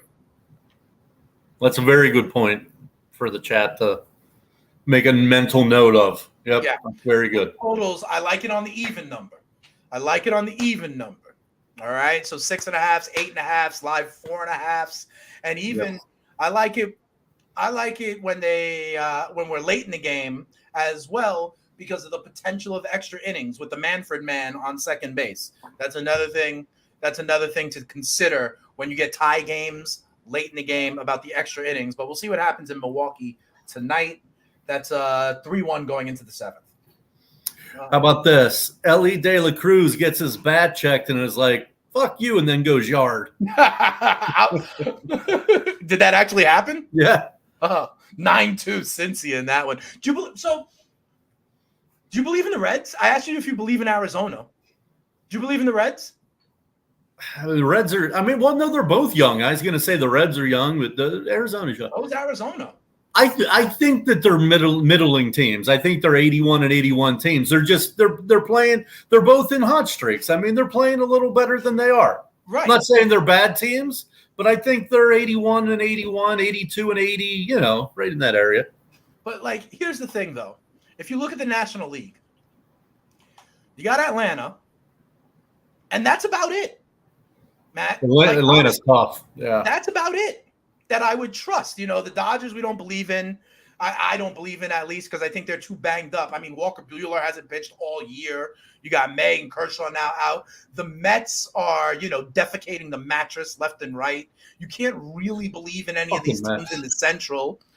I was big on the Padres coming into the season. They're under 500.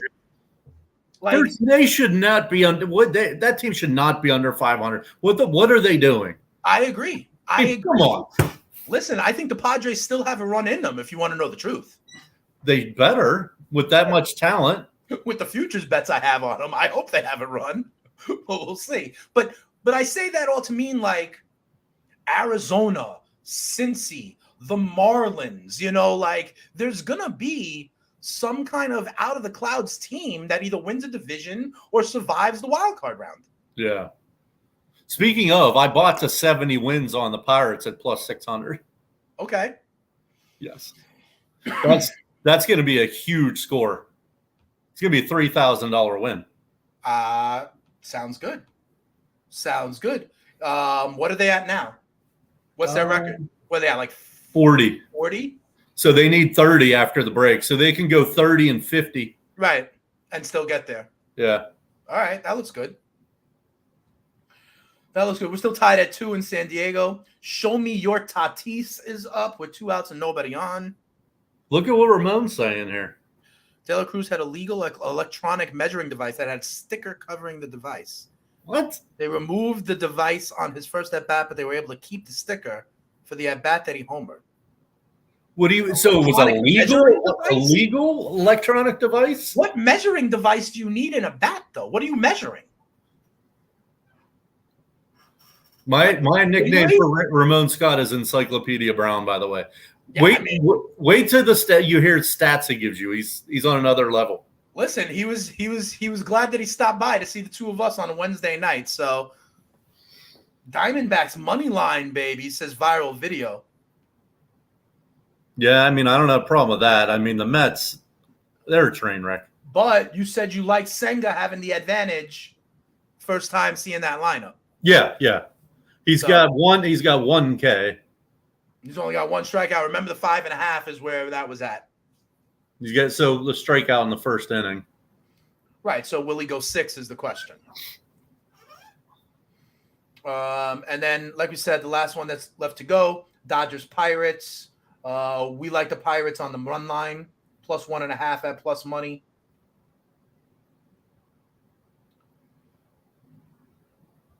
Nico Horner up for the Cubs. 2 outs, nobody on. I could use some more runs there. Oh, we got a pitching change, though, I think. In that one. Shit, that sucks that the Brewers are the one leading that game, though. Yeah, true. Because then I don't need the bottom of the 9th. Really, that Dansby Swanson double play ball, that really hurt us. That really hurt us. Because that ball gets through, that's 2 runs right there. Sitting at 6. Well, yeah, then it's a win. It would be 3. If everything else continued to happen, we'd be at 3-3 and we'd be home already. Yeah. So Yankees are last licks, down by 3 in the bottom of the 9th. Donaldson up. He's had a good day. He's 2 for 3 so far. Geraldo Hernandez, what up? What's going on, Geraldo? Dane, I got to take a piss. Okay. And I like how you angled your camera up to do so. So we're going to recap here. When Matt's out, Reds are up big, 9-2. Like I said, Donaldson up for the Yanks, trying to claw back here, but they're down 3. Braves are up big. The hot spots are really right now seeing if we get runs in Milwaukee. We were on that over 6.5. Really what we need is Chicago to tie this up. They've got 3 at-bats to tie it up 3-3. Then we got 2 close games here, Angels and Padres. And we're about to get into the bullpens, all right? This is what I've been saying the entire time, and Matt was saying it as well. Runs are scored in the 5th and 6th innings. So let's apply this now to San Diego, where the Angels and the Fathers are playing, okay? We're tied at 2, and we've got a total of 7.5. This could be a place where we take the same theory, and we think that there are going to be runs in the next couple of innings. We're talking about 7.5 right now as the live total. Over 7.5 is plus 102. 4 runs on the board. 7.5 is the live total. Matt, I was talking about it as you come on back. You're on Live Lines. Big shout out to the Keg, who did stop by and tell us good show so far. I want to apply the same runs in the 5th and 6th inning, Matt. Angels Padres now. Angels Padres tied at 2 going into we're in the bottom of the 5th here. Sandoval and Musgrove, I believe, are on the hill. Right. So we got 2 outs, bottom of the 5th. Sandoval has 83 pitches so far. So he'll come out next inning, which will be good. Oh, excuse me. And Lugo has thrown 88. We may get both of them. So let me ask you, I'm staring, it's 2-2, and I'm staring at plus money for over 7.5. Yeah, but can we get a run to be scored in the 6th? Oh, that one specifically? Yeah. Let's see. I think I shit, I got timed out again. I mean, I want to look at the lineups. Let's see. So that's time sensitive here. Innings. What fucking game are we looking at? Padres Angels. So let's look at. They're only giving me the 7th inning and on. They won't give me the immediate one. They're giving me the 7th. I can get. Will there be a run in the 7th, the 8th? Of course. But not the 6th. They won't give me that one. Yeah, we may have the pen in. And you have to do it early. You have to do it earlier. Yeah. So what's the game total? 7.5. 2-2. Well, we know we're getting to 5. Plus money to the over. Plus 112 over 7.5. 6, 7, 8, 9. I don't know. And you got extra inning potential as well. It's early to say that, but still. What was the juice? He gets me to 7. I mean, there's a lot of game left here. I would lean over, but I'm okay if we don't actually hit it. Yeah, well, I'll revisit that. Okay. We're going into the bottom of the 7th in Milwaukee. It's now 3-1. I need the Cubs to score. They have not done so. Yeah, 2 runs from the Cubs. We'll be sitting pretty. 2 runs. Yeah, I mean, if Dansby Swanson's ball finds the left, gets through the left side of the infield, we're home free. But that's 3-1 going into the bottom of the 7th. The Cubs will have 2 more at bats, and it's always possible that Milwaukee can tack on as well. But that's really where we're at. I mean, since is about to wrap it up in Washington, Yankees are down to their final out. That's actually now a final, 6-3 final for Baltimore. Kramer gets the win. How the Cubs plus 2.5 at minus 200, or plus 1.5 at plus 200.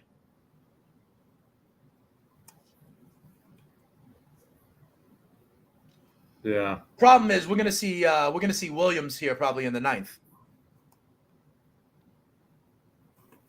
Yeah, So I don't want to force anything here. Yeah, I hear you. We need we're going to the bottom of the 7th there. Yelich leads off from Milwaukee. Otherwise, that's really what we got going. Because the early games are pretty much over. Reds are putting the finishing touches on that one in the nation's capital. So we're looking at the Cubs and the Brewers. And then it's these games that are still relatively early. It's that Angels-Padres game. That game's now going into the 6th. I do expect runs to be scored. We were talking about will a run be scored in the 6th inning? We think there will be one. Moustakas leads off for the Angels. Giants up 1-0. Mets and Diamondbacks still scoreless. I mean, I really like my position of -1 in this game. I wish I could double down on it, but with the Padres? Yeah, I mean, the Angels started. I mean, their lineup is terrible. It is. Their second best hitter. Is it Escobar? Is it Joe Adell? Joe Adell, maybe. I mean, could that even be possible? I mean, that lineup is terrible. Yeah. I mean, I'm looking at it now. I mean, the answer to your question, I think, is either Adell or I mean, Escobar has been a good pro, but that's about it. It's not Moustakas. Renfroe will get you a run into a dinger every now and then. And then the Padres have their normal squad. Yeah. So and San Diego's pen is a top 10 pen. Yep. So on the money line, by the way, you had that position going into this game. All right. Yeah. So let's tell the people that are watching live lines, how much, before I tell you what the number is, how much would you lay in a 2-2 game on the Padres money line right now? I wouldn't lay more than, I know they're going to be 2-1. I wouldn't lay more than 160. Yeah, it's 190. I figured it was going to be 2. It's 190. The run line, though, you get them to cover. I mean, you still like that -1. -1.5 can get you 2-1 on your money. Mm-hmm. Yeah, no. Well, you're already. I'm asking it to you, Matt, as though you have not made that other bet. Yeah. Yeah, no. Yeah, so I'm just going to hang there unless I can get that down to 150. All right. I still need runs in Milwaukee. I need a couple of runs in Milwaukee. We haven't gotten them yet. That game is still 3-1. What I need is the Cubs to score at the top of the 8th because I don't like seeing Williams in the 9th, you know? Yeah. So I need them coming around. Let me see who's coming up for the Cubs.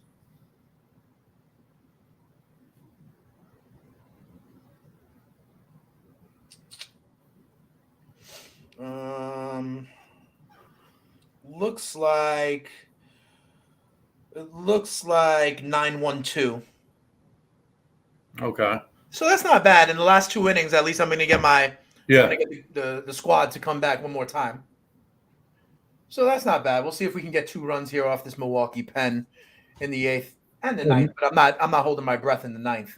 Padres have Machado, Bogarts, Cronenworth. So what do you think about the run line at 2-1 for the Pods? No, but is that what's? Oh shit! This guy, he just hit 101 on. Is that Shelby Miller? What? Shelby Miller starting for the Giants or for the Dodgers? The Giants. Dodgers. Very confused. It's Miller. He's throwing triple digits. You said 101. Everybody throws 101 these days, though. I know. Holy fuck. He's had like 3 Tommy Johns, hasn't he? Everybody has Tommy Johns these days, too. They come back throwing that hard. Yep, they do. They tighten it up in there. Yeah, not much really to look at right now. Nats down to their last out. It's really, for us at least, can the Cubs score in Milwaukee? What you want to do with Padres, Angels, and then you got the West Coast games that are, a combined 1 run has been scored so far in San Francisco, Arizona, and Los Angeles. So I kind of think, Matt, after these Cubs get their chance in the 8th, it may be time to sign off unless we see something going on with the Angels and Padres. Yeah, I'm cool with that. We got in the chat that's the prospect they just brought up, Twatty. Miller. Yeah, that's what I was. Oh, did he just go deep? Let's go, Brian Reynolds. 1-0. There we go. Get a little. Yep. That's what I thought. And then I saw Miller, and it looks exactly like Shelby Miller, even like his delivery and everything. And I'm like, what? Shelby Miller is old as shit. He ain't throwing that hard. Right. But yeah, when I was capping it today, I was like, it's not Shelby Miller. Pirates take a 1-0 lead. They're still plus money on the money line. I love that. When the Dodgers are such heavy favorites at home, that they're they're down 1-0. I mean, it's only the first inning, right? That was minus 200. That was literally right down the middle, 101. What? Does he Ramon? That's another guy that throws 100. Yep. No, he's gone. Yeah, May. That's what I'm saying. Buehler hasn't pitched all year. Kershaw to the IL. May again. That's why, we were talking about it before, Matt. Outside of Atlanta in the National League, you're going to get some teams. You're going to get some teams in the playoffs that are kind of out of nowhere. Whether it's in Arizona, whether it's a Miami, whether it's a Cincinnati, they can't fill out the whole bracket with blue chippers anymore. Right. Yeah. It's going to be interesting. It makes me think about betting heavy for the Braves to win the National League pennant, if you want to know the truth. I mean, I think they're the best team. Not that it's not. Well, it's not really that close, I don't think. Nah, that's what I'm saying. Right now, Padres scored. Let's go. There we go. It's a good 5 minutes. That is a good 5 minutes. It'd be an even better 5 minutes if I can get some runs in Milwaukee. Padres did score to go up 3-2. Pirates up. See, now that Padres on the run line is only even money pretty much. Because they have the 1-run lead. Right. Yeah. Well, okay, right. 1.5. Right. Yeah, that's what I mean. Laying the 1.5. Yeah. Right. All right. Well, that was good. That was good. All right, I'm sticking around here for the Cubs. I need the Cubs to score some runs here in the top of the 8th. That's what we need. If they do so, I will be happy. If not, I'm going to shut it down and be pissed off because then I need to score on Williams in the 9th. Or have the Brewers tack on, I guess. Because there's not really much going on in these late games. Yeah, no, we'll see that game through, and then that'll probably be about it. I'm telling you, the Padres. I think the Padres could have a run in them. Because they're another team. You talk about teams that will make moves at the deadline, right? That will spend, will make moves. I put San Diego in that category as well, Matt. Yeah. Especially if they see the Dodgers are limping. Oh, Ramon tells us that Manny Machado becomes the all-time home run leader in that ballpark. Did I tell you? Encyclopedia Nuggets. Like you said, Matt. He's got a lot of them. I like that. He said it was way gone too. I've been to that ballpark. That's a nice park as well, Matt. Is that still Petco? Yeah. And they got like the hill, the grassy hill out there, and yeah. That's cool. My wife is from San Diego. And so I've been out there a few times. It's a nice ballpark to be sure. And Gary Sanchez got picked up by the Padres. And he's got a few homers for him already. When was the last time that guy hit over 200? His rookie year? Yeah. Like 1 year. His second year for the Yankees, he was hitting 190. I thought he was going to be good. Yes, a lot of people thought he was going to be good. I mean, he was named in when he was still coming up as a prospect, he was named in deals potentially for Felix Hernandez. Yeah. And the Yankees wouldn't pull the trigger because they're nah, we got to keep Gary Sanchez. Gary Sanchez had one good year. He never was a good defensive catcher, though. Man, was he bad. No, he was good at his release time. He's a horrible defensive catcher, framing really bad. But yeah, the pop time. That he was good with, but that's about it. Ramon giving us all the issues with the fathers here. Say it's all ego-based. There's a lot of egos there. They're definitely, I think 3 guys combined for $1 billion on that roster. Between Manny and Soto and Bogarts. Talk about the most hated team. Manny Machado, known as being cheap. Yep. And then you got Fernando Tatis, very hateable. It's Juan Soto, I don't know if he's hateable, but Tatis is definitely hateable. It's true. And listen, to me as a Yankee fan, Xander Bogaerts will always be a Red Sox, and so I hate him too. But I'll tell you what, when the Tatis stuff was going down last year or whatever, I said something similar, Matt. I was like, when the adult in the room is Manny Machado, you have a problem. If your trusted veteran, who's going to show Tatis the ways? Manny Machado? Come on. Man, he's a cheap motherfucker. Yep. All right, so we got the Cubs up now. I need the Cubs to score a run here in the top of the 8th. Suzuki leading off. That's what we need there. Melvin is a great manager for Moneyball, but not billionaire ball, says Ramon. That's fair. I mean, but you can't deny that talent, though. Ramon, Matt, everybody who will listen, like even these guys like Cronenworth, they've got a great lineup. You look at the arms they can run out. Yeah. On paper, there are not many teams more. I mean, they're spending a ton of money to do so, right? But my narrative here, like, is outside of Atlanta, who do you believe in the National League? And if the answer is nobody, like I think it is for a lot of people, then San Diego's got a good shot as any to kind of make a move here in the second half. Yeah, no, 100%. Yep. No problem, Ramon. They're my adopted team as well. Like I said, I got in-laws out there with season tickets, so we'll continue to talk about the Padres, Ramon. Don't you worry about it. But I do think on paper there's room for them to run because I don't believe in Arizona to sustain this the whole way. Yeah, I agree. So there's going to be opportunity there. 2 outs for the Cubbies in the 8th. That's not good. That's not good. Well, there's a lot of time left, but if we go 1-1, we're up because we got we got a plus 150. Yeah, and we're in the lead in the 2 other ones. So that's true. Our Pirates look good for right now. I'm bringing you down, though, Matt. I'm bringing you down. There's going to be plenty of times that it'll be the other way. Fair enough.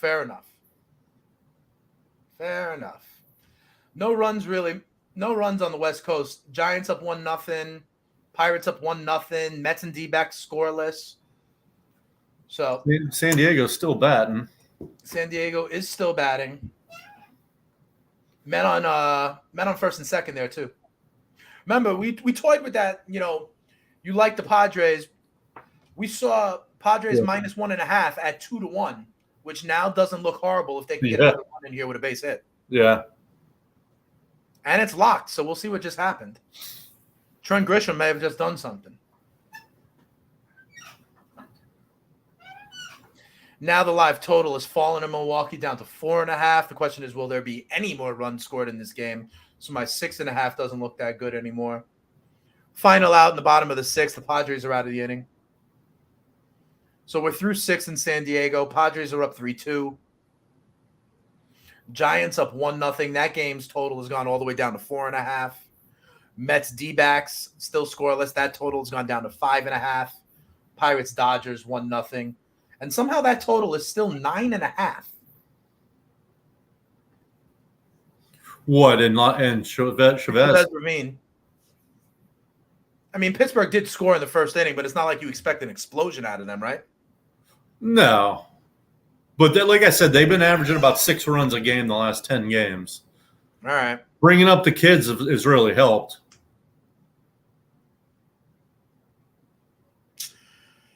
And the Cubs are done in the 8th in Milwaukee. That game goes to the bottom of the 8th. It's still 3-1. Dansby Swanson screwed us, guys. Dansby Swanson. He left at least 7 on base last right. Right. Dansby Swanson is not my friend in this one. But I think the biggest moral of the story is when we come back, whether it's next week or once we get into the second half, Matt, we have to look at these blowouts. Yeah. We have to look at these blowouts with these big run lines, plus 8.5, plus 7.5. We got plus 12 an hour, plus 11.5 today. So I think that's something that we could always find. The blowouts are our friend here with the big run line spreads live. Especially against bad teams. Yep. You knew Oakland was going to give it back to us. Yep, absolutely. They always do. They always do. All right, so you want to get through this half inning? Yeah. Let's see if Milwaukee puts anything on the board. Okay. Let's see if the Angels do anything, and we'll get through this half inning, and then we'll sign off.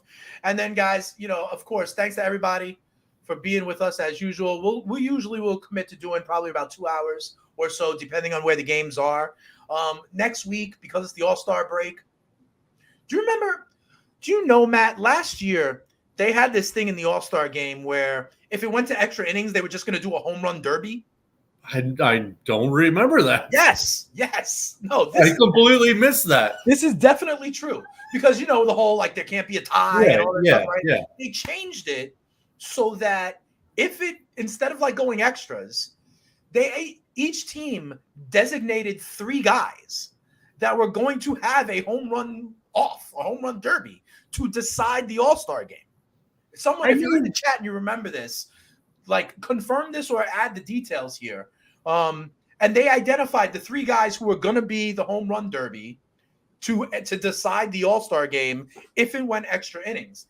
And I was looking at like the MVP of the All-Star game markets, and I was going to bet those guys because if it went extras, it was going to be one of those guys that ultimately won it 3-3. Angels hit a leadoff homer to tie it up. Who the fuck is hitting the ball for them? Angels hit a leadoff homer to tie it up. Was it Renfroe? I think I told you Renfroe can run into one. What was I gonna say? One thing we didn't talk about. Maybe we got 10 minutes here. Yeah. What about the home run derby? Listen, Alonso tries to win those things. Alonso, he's fucking nuts about the. He is. Well, he's in the back badge of honor. Yes. So I like him. I think Julio is going to be in it. Yeah. Mookie Betts was in it. I don't like Betts. I don't think I like guys that have been in it before because first timers in it don't understand, in my opinion, Matt, the stamina that's required for this. Yeah. And a lot of guys that go in this their first time, they blow their load way too early and then, can't hang in the second, third rounds of these things. All right, here we go. We're going 1 against 8 is Lou Bob against Adley Rutschman. We got Pete Alonso against Julio. So one of those one of them are gone right away. And then we got Mookie Betts against Vladdy. Garcia from Texas against Arozarena. My knee-jerk reaction would be 2 names. One would be Vladdy, and the other would be Vladdy. Yeah, I like Vladdy. The other would be I bet you get a good number on Julio because he's facing Alonso in the first round. Good point. Okay? Yeah. So if you get Julio to knock out Alonso in the first round, then you're sitting pretty there. So I would lean with Vladdy and Julio Rodriguez. I like Vladdy because Vladdy I could see getting in one of those grooves, right, where it's just one after another. Exactly. Where these other guys, 2 in a row, making out, 1 making out. I could see Vladdy going like 6, 7 in a row. He is that kind of guy that could do this. Yes. Yeah. I think Alonso has to be the prohibitive favorite because he's got the pedigree. He's done it 2 times. He's a 2-time defending champ. But he lost last year. So 2 in a row, and then he lost last year. Right? Yeah. Exactly. But you're right. Vladdy's the kind of guy who could get hot.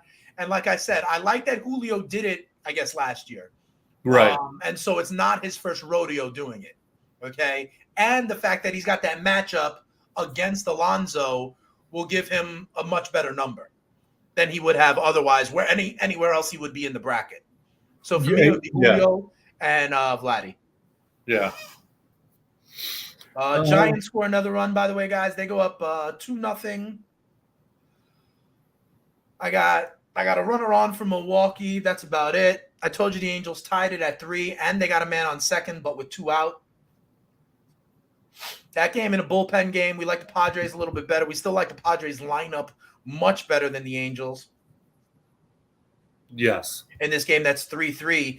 So, again, I know you're already in on the Padres, Matt, but right now, tied at 3, Padres minus 145 on the money line. No. Angels have a man on base as well. That's why. Yeah, yep. Who knows? Yep. And we're looking to see if the Brewers can do anything here. Get me some runs. I'm going to need now the Cubs to get 2 off of Devin Williams, which does not look good. So we'll see what the Angels do here. We'll see what Milwaukee does here, and then we're going to call it a night, it looks like. But listen, even if Cubs-Milwaukee doesn't come in, we hit the Detroit one. So that means we're up half a unit on the official plays regardless, because we hit that one at plus 150. And first and we're feeling second. decent about the Pirates that are up. And just to do a check, I didn't put it up. I told you before we started, but we didn't put it up for the people. But Senga right now is at 3 strikeouts. Yeah, he probably ain't getting there. He's at 3 strikeouts. I had the under 5.5. Oh, you took the under on that. Nice. Yeah, because the over, that's right. The over was like minus 150 or something. Yeah, it was big. The under was plus money. That's looking good. That's definitely looking good. Yep, so we feel good. And Senga's thrown. He's only thrown 40 pitches through 3. So we'll see about that. But, they got first and second, right? First and second. Let's get a bomb. First and second with 1 out. A bomb would do it for me.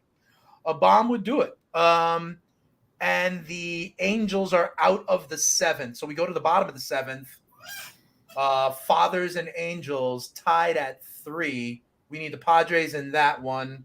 And we need the Pirates to hold on or even lose by a run. And we're okay on that one. Yeah, so we're basically up 2-0 in the Pirate game. Right. We're up 2-0 in the Pirates game. We got 1 out. Oh. Don't tell me a double play. It looks like that's exactly what just freaking happened. Brian Anderson. Like that's what happened. Yep. How many runners they leave on base? A lot of runners left on base in the Chicago-Milwaukee game. It does look like we're finished in the 8th. We're going to go to the top of the 9th. Milwaukee up 3-1. So that one does not look good, although there's always a chance. There's always a chance. So, Matt, I think that'll about wrap it up for us. Yep. Today. But, again, as always, guys, thanks for coming through. Everybody who's watching us for the last couple of hours. We officially made some picks, and, one is still pending, but we hit with the Tigers. We look good with the Pirates. Senga strikeouts look all right. And, come on back. We'll let you guys know next week, maybe a week off with the All-Star break, but we'll make it happen as we go into the Boys of Summer for sure. Thanks to everybody who's in the chat, as always. Anything, and we like Vladdy, and I like Julio as well in the home run derby. Yeah. Anything else to get out there for the people? Or we could No, we'll keep you informed when we're coming on next. And sure. Anytime you guys can like and retweet anything, we would really appreciate that. Yeah, for sure. Follow us on Twitter. Tell a friend to tell a friend. Stop on by. And that'll do it for us here on Live Line. For my man Matt, I'm Dane Martinez. Thanks as always. We'll see you back either next week or the week after. Trying to get some more profit here on the Keg channel. Shout out to the Keg as always. And by the way, UFC 290 this weekend. Keg will be all over that. Yep. So be tuned for that this weekend. All right, guys. Have a great one. We'll see you next time around here on Live Lines. Peace.